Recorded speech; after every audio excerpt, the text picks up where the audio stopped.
ዞህራን ማምዳኒ ቁርአንን በመጠቀም ቃለ መሐላ የፈጸሙ የመጀመሪያው የኒውዮርክ ከንቲባ ሆኑ።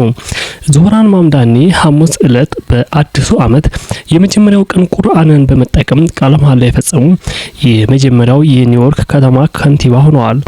የመጀመሪያው የደቡብ ኤሲያ ዝርያ ያላቸው ዩናይትድ ስቴትስ ትልቁ ከተማ ከንቲባ የሆኑት ማምዳኒ የአያታቸውን ቁርአንና በኒውዮርክ የህዝብ ቤተ መጻሕፍት በብድር የወሰዱትን የ200 ዓመት ቅጂ በታይምስ ስኩዌር ስር የምድር ባቡር ጣቢያ ቃለ መሐላ ፈጽመዋል።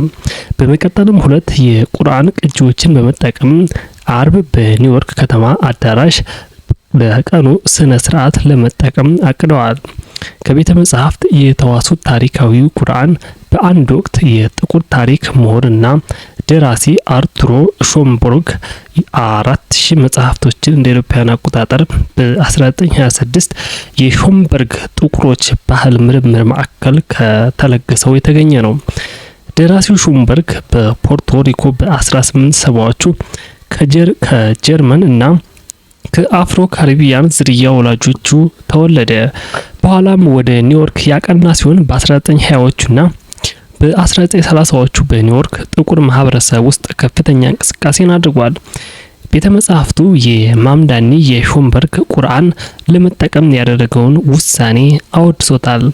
የቀድሞ የኒውዮርክ ከተማ ከንቲባ ማይክል ብሉምበርግ በአንድ ስነ ስርዓት ላይ የ100 ዓመት እድሜ ያለው የቤተሰብ መጽሐፍ ቅዱስን ሲጠቀሙ ከንቲባ ቢል ዲላሲዮ ደግሞ በአንድ ወቅት የዩናይትድ ስቴትስ ፕሬዝዳንት የነበሩትን ፍራንክሊን ዲ ሩዝቬልት የነበረው መጽሐፍ ቅዱስ ተጠቅመዋል። ከማምዳኒ በፊት በስልጣን ላይ የነበሩት ከንቲባ ኤሪክ አዳምስ በቃለ መሐላው የቤተሰባቸውን መጽሐፍ ቅዱስም ተጠቅመዋል።